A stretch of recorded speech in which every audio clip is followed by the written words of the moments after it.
నమస్తే welcome to Suman TV.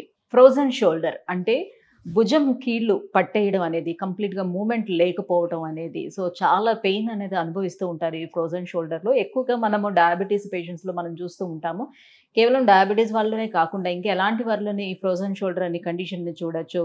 So most of the time frozen షోల్డర్కి ఎక్కువగా సర్జరీ అనేది వెళ్ళకపోవచ్చు. సో ఎక్కువగా మెడికేషన్ తోటే ఫిజియోథెరపీతో ఉంటుంది. బట్ ఏదైనా ఇంజురీస్ అయ్యేటప్పుడు మాత్రం డెఫినెట్గా వెళ్తూ ఉంటారు. బట్ ఇవన్నీ కూడా అసలు సర్జరీ అనే మాటనే అవాయిడ్ చేసి కంప్లీట్గా ఈ పెయిన్ని తగ్గించుకునే మార్గంలో ఈ పెయిన్ మేనేజ్మెంట్ అనేది ఏ రకంగా మనకి ఉపయోగపడుతుంది, సో ఏ రకంగా దీన్ని ట్రీట్ చేస్తారు పెయిన్ మేనేజ్మెంట్లోని, ఈ విషయాన్ని తెలియజేసేందుకు మనతో పాటు ఉన్నారు ఈపియాన్ పెయిన్ మేనేజ్మెంట్ నుంచి డాక్టర్ సుధాకర్ గారు, interventional pain physician from Epione pain management Jubilee Hills branch. Hello sir. Sir, frozen shoulder అన్న వెంటనే బాగా గుర్తొచ్చేది డయాబెటీస్ వల్ల గుర్తొస్తుంటారు. బట్ ఫ్రోజన్ షోల్డర్ అనేది సో ఏజ్ రిలేటెడ్గా కూడా వచ్చే అవకాశం ఎంతవరకు ఉంటుంది? సో ఇందులో ఉన్నటువంటి కండిషన్ ఎట్లా ఉంటుంది? సో ఫ్రోజన్ షోల్డర్ అంటే మన షోల్డర్ జాయింట్ చూసుకున్నట్టయితే ఇక్కడ మెయిన్గా ఇంపార్టెంట్గా 4 మజిల్స్ ఉంటాయి. They are called rotator cuff muscles. జనరల్గా షోల్డర్ని కంప్లీట్గా ఇట్లా రొటేట్ చేయగలుగుతాం కాబట్టి దీన్ని రొటేటర్ కఫ్ మజిల్స్ అంటారు. ఒక 4 మజిల్స్ ఉంటాయండి. సో ఫ్రోజన్ షోల్డర్ మీరు ఇంతకుముందు అన్నట్టు మోస్ట్ ఆఫ్ ద టైం కామన్గా చూసేది డయాబెటీస్లో, లాంగ్ స్టాండింగ్ డయాబెటీస్ ఉండి షుగర్స్ కంట్రోల్ లేని వాళ్ళలో. కానీ డయాబెటీస్ లేని వాళ్ళలో కూడా చూస్తుంటాం. అది ఇట్ ఈస్ బికాస్ ఇంకా వేరే రీజన్స్ చూసుకుంటే ఒకటి థైరాయిడ్, రెండోది ఇంజురీస్.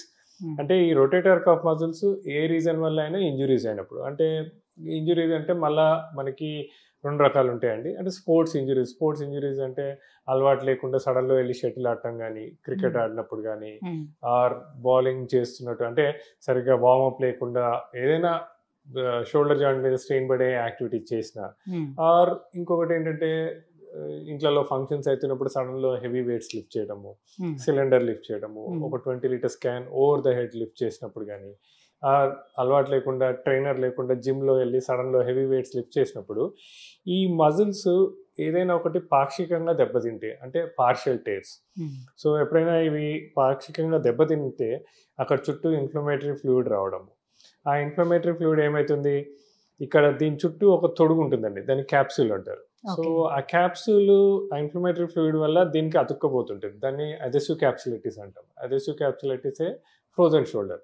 సో దాంతో ఏమైపోతుంది, షోల్డర్ జాయింట్ అంతా ఫిక్స్ అయిపోవడము, మన డే టు డే యాక్టివిటీస్ అన్నీ దెబ్బతింటూ ఉంటాయి. అంటే like day to day activities చేసుకుని డ్రెస్ వేసుకోవడం కానీ, కోంబింగ్ చేసుకోవడం కానీ, బ్యాక్ పాకెట్లో పర్స్ పెట్టుకోవడం కానీ, ఇలాంటివన్నీ ఎఫెక్ట్ అవుతుంటుంది. సో అంటే ఇది జెనెటికల్ గా వచ్చే ఛాన్స్ ఎంతవరకు ఉంటుంది sir? And auto immune disease గా కూడా చూడొచ్చు. కొన్ని auto immune disease mostly genetic, అంటే మోస్ట్లీ డయాబెటిక్స్ లో చూడొచ్చు. అంటే ఫ్యామిలీ హిస్టరీ ఆఫ్ డయాబెటీస్ ఉండి ఒకరి తర్వాత ఒకరికి డయాబెటీస్ ఉంటే డయాబెటీస్ లో చాలా కామన్ గా చూస్తాము. But to some extent even in thyroid పేషెంట్స్లో, హైపోథైరాయిడ్ ఉన్న పేషెంట్స్లో కూడా ఈ మన క్యాప్సూల్ ఎఫెక్ట్ అవ్వడము, ఇన్ఫ్లమేషన్ డెవలప్ అవ్వడము, థైరాయిడ్ సరిగ్గా కంట్రోల్ లేదనుకోండి అదెసివ్ క్యాప్సులైటిస్ డెవలప్ అయ్యే ఛాన్స్ ఉంటుంది. లైక్ ఈ పార్కిన్సన్స్ డిసీజ్ వచ్చిన వాళ్ళల్లో కూడా ఫ్రోజన్ షోల్డర్ అవన్నీ ఫిట్ గా అయిపోయి ఉంటాయి కదా. సో అప్పుడు పార్కిన్సోనిజంలో ఏంటంటే బేసికలీ రిజిడిటీ అని ఉంటుంది. అంటే పాజిటివ్ ఆఫ్ మూమెంట్స్, అంటే నాట్ ఓన్లీ ఫ్రోజన్ షోల్డరే కాదు, మోస్ట్ ఆఫ్ ద జాయింట్స్ వస్తుంది. బట్ షోల్డర్ జాయింట్ కూడా చాలా కామన్ గా చూస్తాం కానీ, but it is positive of moments అన్ని జాయింట్స్ లో కనిపిస్తుంది మనకి పార్కిన్సోనిజంలో. ఓకే. సో ఈ మూమెంట్ అనేది తగ్గిపోయినప్పుడు చాలా మంది ఆ పెయిన్ తట్టుకోలేక చాలా పెయిన్ కిల్లర్స్ వేసుకుంటూ ఉంటారు. ఆ మూమెంట్ కోసం అన్ని స్టెరాయిడ్స్ తీసుకుంటూ ఉంటారు. సో అప్పటికప్పుడు ఒక 1 month 2 months చాలా ఫ్రీగా అనిపిస్తూ ఉంటుంది, మూమెంట్ మళ్ళీ నార్మల్ అయిపోతుంది. కానీ చాలా వరకు దాన్ని సర్జరీకి కూడా పెద్దగా ప్రిఫర్ చేయరు కదా సార్. మరి పెయిన్ మేనేజ్మెంట్ లోని దీనికి ఎలాంటి ట్రీట్మెంట్ ఉంటుంది, ఎలా చేస్తారు? సో అదే నేను ఇంతకుముందు చెప్పినట్టు, ఎప్పుడైతే ఈ రొటేటర్ కఫ్ మజిల్స్ మధ్యలో నీరు చేరటము, ఆ మూమెంట్స్ బాగా తగ్గిపోవడము, adhesive capsulitis or frozen shoulder develop అయినప్పుడు డే టు డే లైఫ్ అన్ని ప్రాబ్లమ్స్ అవుతుంటాయి. దానికి ఫస్ట్ ఇనిషియల్గా చాలామంది ట్యాబ్లెట్స్ ట్రై చేస్తారు. ట్యాబ్లెట్స్ ట్రై చేశాక కొంతమంది ఫిజియోథెరపీ అంటారు. ఫిజియోథెరపీ లోపల ఏమవుతుందంటే కొద్దిగా ఇగ్నరెన్స్ తోటి పెయిన్ ఉన్నా కానీ ఎక్కువ మూవ్ చేయడానికి ట్రై చేసినప్పుడు ఈ మజిల్స్ ఇంకా టేర్ అవ్వడము, మజిల్స్ ఇంకా రప్చర్ అవ్వడము అవుతూ ఉంటుంది. సో మా పెయిన్ మేనేజ్మెంట్ సెంటర్స్ లోపల ఫస్ట్ ఏం చేస్తామంటే క్లినికల్గా పేషెంట్ని చూస్తాము. అంటే రేంజ్ ఆఫ్ మూమెంట్స్, ఏ రేంజ్ ఆఫ్ మూమెంట్స్ వరకు వాళ్ళు ఫ్రీగా చేయగలుగుతున్నారు, తర్వాత నొప్పి ఏ స్టేజ్లో వస్తుంది చూస్తాం. దాని తర్వాత ఒక హై రెజల్యూషన్ స్కాన్. ఆ స్కాన్ లోపల ఏంటంటే ఏ మజిల్ లేయర్స్ మధ్యలో నీరు ఉన్నది, ఏ మజిల్స్ కొద్ది పాక్షికంగా దెబ్బతిన్నది, ఎటు పక్కన మనకి ఇన్ఫ్లమేటరీ ఫ్లూయిడ్ ఎక్కువ ఉందో చూస్తాం. దాని తర్వాత ఈ అల్ట్రాసౌండ్ గైడెడ్ ఇంజెక్షన్స్, అంటే ఆపరేషన్ థియేటర్లో ఆపరేషన్ చేయము, ఇదే అల్ట్రాసౌండ్ యూస్ చేసి ఆ లేయర్స్ మధ్యలో కొద్దిగా యాంటీ ఇన్ఫ్లమేటరీ ఫ్లూయిడ్ ఇంజెక్షన్స్ ఇవ్వడము, తర్వాత మన పిఆర్పి తోటి ఇట్లా అదెసివ్ క్యాప్సుల్ అంటే అతుక్కుపోయిన క్యాప్సుల్ని రిలీజ్ చేస్తాం. దాన్ని హైడ్రోడైలిటేషన్ అంటాం. So ultrasound guided hydrodilatation plus PRP పద్ధతి ద్వారా వీళ్ళకి ఒక మంచి సొల్యూషన్ అవైలబుల్ ఉంటుందండి. ఇప్పుడు డయాబెటీస్ అన్కంట్రోల్ ఉంటే వాళ్ళని ట్రీట్ చేస్తారా? దానివల్ల ఏమైనా ఉపయోగం ఉంటుందంటారా? అన్కంట్రోల్ డయాబెటీస్తో వచ్చిన వాళ్ళకి కూడా ఫస్ట్ థింగ్ వాళ్ళ షుగర్స్ కంట్రోలింగ్కి ఎట్లా వాళ్ళు అంటే వీలైతే ఒక డయాబెటాలజిస్ట్ ఇన్వాల్వ్ చేస్తాము. వాళ్ళ టాబ్లెట్స్ ఏమైనా చేంజ్ చేయాలా, అవసరమైతే ఇన్సులిన్ తీసుకోవడము అదొకటి. తర్వాత వాళ్ళ 3 months యావరేజ్ ఎలా ఉంది, దాన్ని తగ్గించడం ఎలా, తర్వాత వాళ్ళకి డైట్ ఏది బెటరు అవి కూడా చెప్తాము. దాంతోపాటు సేమ్ మళ్ళీ ఇప్పుడు ఇట్లా ఫ్రోజన్ షోల్డర్తో సఫర్ అవుతుంటే వాళ్ళకి స్కాన్ చేయటము, స్కాన్ చేశాక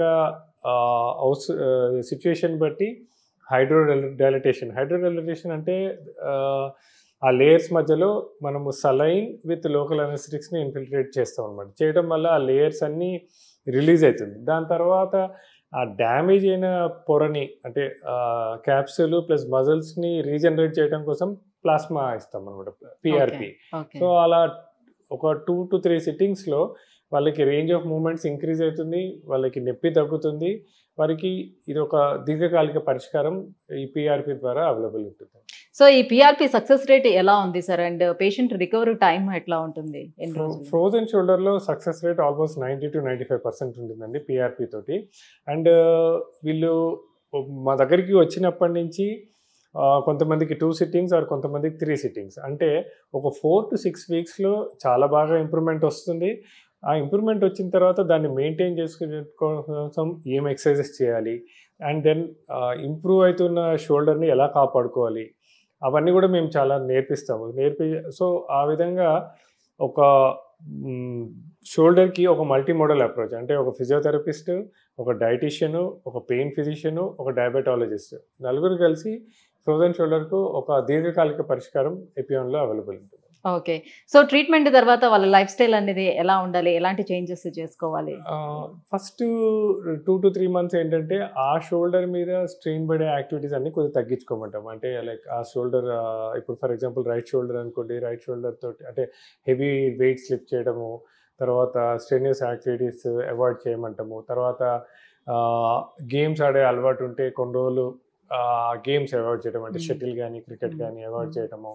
తర్వాత ఇంట్లో ఏమైనా ఫంక్షన్స్ ఉన్నప్పుడు ఆ హెవీ వెయిట్స్ లిఫ్ట్ చేయకుండా అవాయిడ్ చేయమని చెప్తాము. సో అండ్ ఇంకొకటి అంటే మోస్ట్ ఆఫ్ ది టైమ్స్ ఇక్కడ స్పోర్ట్స్ పర్సన్స్ ఎక్కువగా మీకు ఈపిఆన్ పెయిన్ మేనేజ్మెంట్కి వస్తూ ఉంటారు కాబట్టి చాలా మంది, సో వాళ్ళు చాలా తొందరగా రికవర్ అవ్వాలి అండ్ మళ్ళీ అగైన్ మళ్ళీ వాళ్ళ గేమ్. సో వాళ్ళకి ఏంటంటే ఒక 2 or 3 sittings of plasma therapy ఇచ్చి 6 to 8 weeks లోపల వాళ్ళకి ఫోకస్డ్గా కొన్ని ఎక్సర్సైజెస్ చెప్తాము. ఎక్సర్సైజెస్ చేపించి ఆ మజిల్స్ ఏవైతే డ్యామేజ్ అయినాయో ఆ మజిల్స్ రీజనరేట్ అయినాక ఆ మజిల్ స్ట్రెంథనింగ్ ఎక్సర్సైజెస్ అవన్నీ చెప్తాం. సో జనరల్గా స్పోర్ట్స్ ఇంజురీస్ తోటి వచ్చే వాళ్ళకి స్పోర్ట్స్ పర్సన్ యంగ్ పీపులే ఉంటారు కాబట్టి వాళ్ళకి 6 to 8 weeksలో మళ్ళీ బ్యాక్ టు దేర్ స్పోర్ట్స్ వెళ్ళేటట్టు మనం చేయొచ్చు. Okay, only thing if it is not sports person, some ordinary వేరే ప్రొఫెషన్ వాళ్ళతో వచ్చారనుకోండి, వాళ్ళకు ఒక టైప్ ఆఫ్ అప్రోచ్ ఉంటుంది. సో ఇక్కడ ఇండివిజువలైజ్డ్ ప్రోటోకాల్స్ ఉంటుంది, అంటే ఏ పేషెంట్ ప్రొఫెషన్ బట్టి, పేషెంట్ ఏజ్ బట్టి, పేషెంట్కి ఉన్న మెడికల్ కండిషన్ బట్టి ఇండివిజువలైజ్డ్ ప్రోటోకాల్స్ ఉంటుంది. అంటే అందరికీ ఒకటే పద్ధతి ఉండదు. So depending on the patient condition we plan our treatment అన్నమాట. Thank you so much sir. Frozen షోల్డర్కి అసలు మన ఈపిఆన్ పెయిన్ మేనేజ్మెంట్లోని ఎలాంటి ట్రీట్మెంట్ ఉంటుంది, ఎంత తొందరగా వాళ్ళు రికవర్ అవ్వగలుగుతారు, సో ఈ విషయాలన్నీ కూడా తెలియజేసినందుకు thank you so much. Thank you.